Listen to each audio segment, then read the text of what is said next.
When was the last time that you sat down, like actually sat in a space without interruption? And whether that is interruption without a child needing you, without emails coming through, without a staff member knocking on the door, just a time where you could clearly think about where your studio is going. And I'm not even talking about the day-to-day stuff or the big complaint that came in last week that you know you have to deal with, or the fact you haven't ordered costumes yet. I mean the big stuff, the decisions that actually shape what next year looks like. The decisions about the team and the programs that you're going to offer, your growth, your timetable, your role in the business. Now, for most of us, you can probably answer that with, I can't remember, or maybe you really want to, but I just don't have that as an option, whether it's time or ability or space. But that's exactly what I'm going to be talking about today. So welcome back to this week's episode of the podcast. This one's a little bit more of a practical episode. So it's really something that I genuinely believe every studio owner needs to do at least once a year. And most of us never do. And if we do, we're only half doing it. And I'm talking about just giving yourself intentional, uninterrupted time to think. Like it's a planning day or a planning weekend, or even just a couple of focused hours away from the noise of everyday studio life. Whatever that looks like for your season of life right now. Because the reality is the big picture decisions, though the ones that move your business forward, they don't get made in the gaps in between classes. They don't get made while you're answering emails or handling the afternoon rush at the desk. They require a different kind of thinking, and that kind of thinking requires space. So today I'm going to talk about why this works, why right now is actually one of the best times of year to do it. And then I'm going to walk you through exactly how to structure it so you come out the other end with something real and not just a new list of things that you still haven't got done. All right, let's get into it. Number one, why stepping away actually works. So I want to start here because I know there will be some of you listening who already have a voice in your head saying, oh, that sounds so nice, Jan, but I just do not have the time for that, or I simply cannot manage that with my life at the moment because I'm so busy. And I hear you, and I really do, because I've been through every season with my studio. I've been through the season with no children. I've been through with pregnant. I've been through with babies and growing my family and then to the point where I was completely managing. So I've been through all the seasons. But here's what I've come to understand, and this is both from my own experience and from working closely with other studio owners at different stages. The reason you feel like you don't have time to plan is usually the exact reason why you need to. Now, when we are constantly in the day-to-day, our brain operates in, it's a kind of more of a reactive mode. So something happens and we respond. Something needs doing and we do it. And that is like absolutely necessary.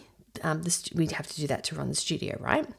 But it means that the bigger, the more strategic questions just keep getting pushed to the back. And not because they aren't important, but because it requires a different gear. Your brain needs to be in a different place, and we need to give ourselves that opportunity to shift into it. When you physically remove yourself from your normal environment, even if it's briefly, something shifts. The mental noise, it starts to settle. You stop thinking about what needs to happen today and you start thinking about what actually matters. You move from operator to owner. And that shift is where the good, big decisions get made. And I've seen this happen with my own planning. And I've talked about it quite recently on some of the past episodes, if you go back and listen to those. The moments where I actually give myself space to think, and even if it is just a day, I have come back with so much more clarity and more than 6 months of trying to think on the run had ever gave me. And I've seen the same thing happen with my clients, the studio owners who take that leap. They sit down with all that space around them, and suddenly it's not as complicated as it seems. The answers were there. They just needed the quiet to find them. And that's what a planning day does. Like, it gives you that quiet time to allow your brain to think. Okay, the second point. Why is now a good time to do this? Okay, if you're listening to this and it's the back half of the year, term 3, moving into term 4, then I want you to hear this right now, because right now is actually one of the most strategic times to do this. And here's why. You are far enough into the year to have real data. You know what has worked and what hasn't.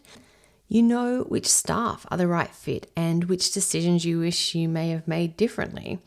You know which classes are thriving and which ones are really dwindling away. And that information is gold when it comes to the planning of the new year. And at the same time, you are close enough to the end of year that the decisions you make now will directly shape how term 1 of next year feels. So your timetable, your staffing structure, your re-enrollment strategy, your team communications, all of these things take time to build properly. And if you wait until November, December, that you're under that pressure and you start rushing, and with the pressure of everything else that's happening and the busyness of the end of the year. If you start thinking about it now, then you have that runway. This is the sweet spot. You have enough experience this year to plan with intelligence and enough time to actually implement it properly. So if you've been putting it off or thinking, I'll get to it when things slow down, I want to gently challenge that, because things just never slow down. Like, this is the window and it's worth protecting. Okay, and the third thing I want to talk about is the different seasons and the different versions that this is going to look. Now, before I go any further, again, I just want to acknowledge, because I know this audience and I know that you are all in different places. Some of you have the capacity right now to take yourself away for a night or 2, 3 if you're super lucky. You might have someone who can hold down the fort, or your kids are old enough. You have a team who can manage for you without the weekend. Or if that is you, I want to encourage you to do it. Book something now, even somewhere simple. So the act of just physically being somewhere different is powerful in a way that's hard to explain until you've actually done it. But then I know some of you are in a season where that genuinely isn't possible right now. So maybe you have young children, or you need to support family members. Maybe finances are tight. Maybe you cannot justify being away from your business that long. And that is also completely okay. This doesn't have to be a 2-night stay. It doesn't have to be fancy. It doesn't have to be worded as a retreat to be effective. So here's some alternatives that will genuinely work. So the first option is just to put aside a full day or even a half day, like at your local cafe with your laptop, somewhere that you feel comfortable, but you're not in your home or not in the studio, not surrounded by the usual triggers for distraction. What about you could book a day in a co-working space? So a lot of cities have affordable options, and there is something about being around other people who are working with focus that pulls you into that energy. You could maybe reach out to another studio owner who possibly is in the same or similar position as you. Maybe you've got a business buddy or a friend, because sometimes having someone else in a room doing their own work together, so not necessarily working together and problem solving, but just having someone in the same space, that sometimes is enough, and you can hold each other accountable just by being there. And then if that is still a little bit out of your league at the moment, you could try taking your laptop outside. You could go into a park, a garden, somewhere with fresh air and just a change of scenery. So, and I know it sounds so simple, but sometimes just that physical change of environment is all your brain needs to shift gears. Even if it's just moving into another room of your home. Okay, so if you're still going to fight me and say, I can't do that either, I don't live near a park or I don't have a garden, then just move to a different room in your house or a different space in your studio. So if you're always working at the front desk, try sitting in a quiet room. If you're in an office at home, try sitting at the kitchen table with the door closed. So it's not the same as going away, but it could signal your brain that, this time's different. The time that you're setting is intentional. So the version of this that works for you is the right version. The key is that it's intentional and it's protected time, and you're not trying to do it on top of everything else when you've carved out space specifically just for this. Okay, number 4, the framework. So how to actually structure it. So let's say you've decided that you're going to do this. You've got your date in the diary. Now, what is next? This is where I do see people come unstuck. They give themselves the time, they sit down, and then they just stare at a blank screen because they have 1,000 things they want to think about and no idea where to start. And so they either try to do everything and end up overwhelmed, or they spend the whole time thinking about thinking and nothing actually gets done. I don't know if you can relate. I certainly can. So I'm going to give you a really simple framework and these steps are the same steps that I walk my clients through, so I know that they work. They are the steps that I do for myself. So if you have a pen and paper or you want to take notes, now is the time to start taking. Okay, step 1 is to do some pre-work before you go, or some pre-planning before you go. One of the biggest mistakes that you can make is going into your planning day unprepared. If you turn up, you arrive at your destination, and you have to start by gathering the information, you will spend half your time doing admin instead of actual thinking. So before your planning day or your planning weekend, decide what information you need to have in front of you, and then just go and get it. This might look like printing out your current timetables. It might be pulling your finances, or even just having a rough idea of income versus wages breakdown. It could be asking your staff to submit their current responsibilities, or if they're looking at doing anything different next year. Looking at your enrollment numbers by class, getting your term dates confirmed. So all those little things, whatever topics you are going to focus on, and we will get into that in a moment. Think about what data or information each of those topics require and make sure you have it before you go and sit down. Hard copies are just really useful here. I think we can have our laptops, if you're lucky enough to have a big screen or 2 screens, I think that's amazing. But hard copies are great because you can scribble, you can highlight, you can circle, you can cross out. There's something just about being able to spread things out in front of you. It just keeps your brain engaged in a different way than a screen might do. So print what you need, bring it with you. That preparation is really part of the work. Okay, step 2. I want to encourage you to choose the top 3 or 4 focus areas and commit only to those. Now this, I have to say, is a non-negotiable, because the urge to try and do everything in one sitting is real, and I totally understand it. You finally have the time and the space and you want to make it count, but trying to work through 10 things means you will half work through 10 things and come back with nothing finished. And we really don't want that. So pick 3 or 4 things that genuinely matter right now.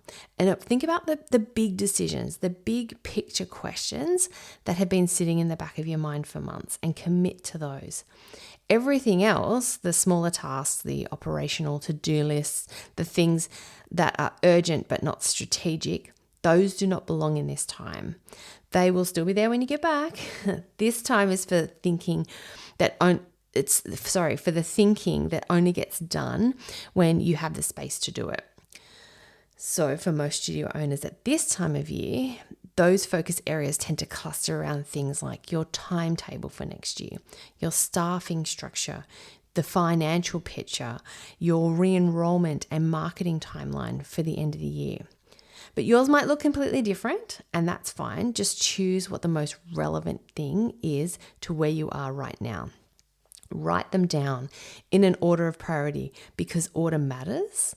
So some of these things feed each other. So for example, you cannot finalize your staffing until you have a draft timetable to look at.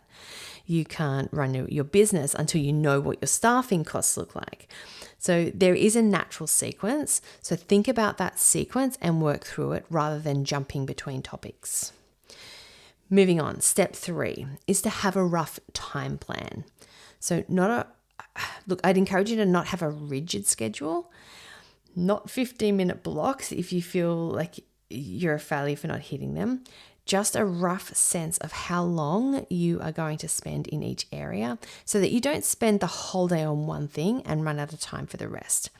Something like mornings for the timetable, after lunch is for staffing, late afternoon is for budget and numbers. Or if you just have a few hours, the first few hours might be timetable, and the next hour is for team structure, and the final 30 minutes might be Q4 timeline.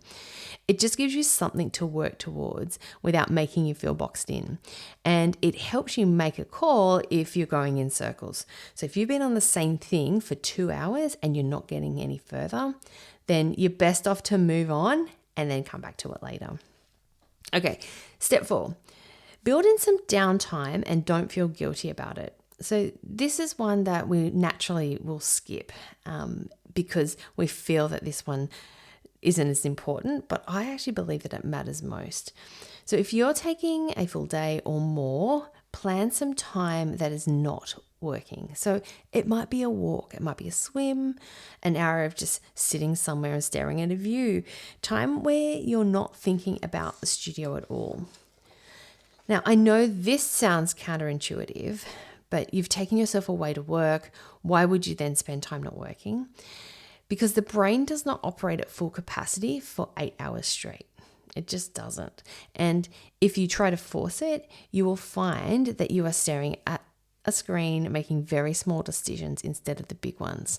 The kind of thinking that you need, that strategic, creative, connected, it'll come in waves, and it needs rests in between the waves. So some of the best clarity that I've ever had has come not when I'm sitting at the desk, but when I'm on that walk or in the shower or just sitting quietly. Maybe you relate. Like where's the space that you're in where the ideas come to you? It's your brain keeps working when you give it space. The downtime's not wasted space. It's just part of how the thinking happens. So build it in deliberately. Give yourself a couple of hours in the afternoon off, or take a break for a proper meal. Go outside. And if you feel inspired, even later in the afternoon, come back and do a bit more. But if you don't want to do any more, then that's okay too, because rest really is part of this. Okay, step 5 is to protect your sleep in your evenings. Now, if you are able to take multiple days, then this is going to apply to you. Plan for an early-ish night, and not because you have to be disciplined about it, but because the next day is where the real work is going to happen. And you want to arrive at that next morning clear-headed, rested, and really ready to go. Not dragging yourself through on 5 hours sleep because you stayed up too late, finishing things that you should have left for the morning. The best version of a planning day or a weekend looks like this.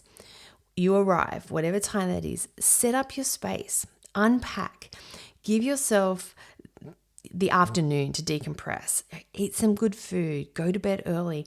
You wake up feeling genuinely rested. If you can go on a walk or a run or a swim or just get out in nature, you come back, you make a coffee and you eat something. Then you sit down and you work. Clear, focused, and able to actually think. That version of the day produces things. The version where you're grinding through exhaustion and push late into the night usually produces a lot of thinking that looks quite different in the morning. So prioritize your rest. It's not indulgent. It really is just part of the strategy. Okay, now number 5, finishing off. What do you do when you come back? So one last thing before I wrap up, and this is really important. When you come back from your planning day or your weekend, whether it's a couple of days or a couple of hours, you're going to have notes, you're going to have drafts, you're going to have decisions, ideas, probably a mix of things. Some things that are really certain and you've made big decisions on, and other things that you might still need to do a little bit of refinement with. Don't try to immediately put everything into action on your own. So these plans are starting points. The most valuable thing you can do is to find people now who can help you with those final decisions or run things by them. And this could look like your management team if you have one, any key staff members, someone who's relevant, and you can bring them into the conversation. Share what you've been thinking. Get their input. Let them add to it or challenge it or improve it. You are the one who held the space to do the big thinking. That's your job as the business owner. But the people around you often have information or perspective and ideas that will make the plans even better. So I really encourage you to use them. Come back with a draft, share that draft, and then you can refine it together. So that combination, your strategic clarity plus the input of the right people, is what makes the plan work. So to pull this all together, whether it's a planning day, a planning retreat, or even just a couple of protected hours away from the noise, whatever version of this is available to you right now, it's not a luxury. It is a leadership practice. And the studio owners who build this into their year consistently are the ones who come into each new year with actual clarity rather than just hoping things will settle into place. This is the time of year to do it. You have enough experience from the year, you've got the information and the data that you can plan then smartly. You have enough runway left to implement properly, and the decisions that you make in the next few weeks will directly shape how term one feels. So don't wait for things to slow down because they won't. Let's be real. Create that space for you now. Remember, we need to be intentional. I hope this episode has given you both the permission and the practical framework to actually do this. And if you do take yourself away, even for a few hours, I would genuinely love to hear how it goes. So come and find me on Instagram. Take a photo, send me the message. And I mean it because I just know how powerful this can be for everyone. All right, I'm going to leave it there for today. Thank you so much for being here, and I will talk to you again next week.